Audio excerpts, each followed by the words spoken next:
মেয়েদের সিঁদুর দেওয়ার সময় ভুল করেও এই 3টি কাজ করতে নেই, নয়তো স্বামীর জীবন কোনোদিন না কোনোদিন প্রাণ সংকট হতে পারে। তাই আজ থেকে এই 3টি কাজ করা বাদ দিন।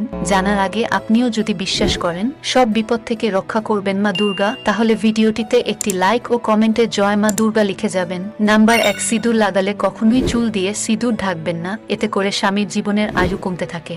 নাম্বার 2, কোনো ব্যক্তি যদি আপনাকে উপহার হিসেবে সিঁদুর দেয় তাহলে সেই সিঁদুর ব্যবহার করবেন না, তবে আপনজন বা নিজের সন্তান দিলে ব্যবহার করতে পারবেন। নাম্বার 3, স্নান করার সাথে সাথেই ভেজা চুলে কখনো সিঁদুর লাগাবেন না, এতে করে স্বামীর স্বাস্থ্যের অবনতি হয় এবং বিভিন্ন ধরনের অসুখ শরীরে বাস করে।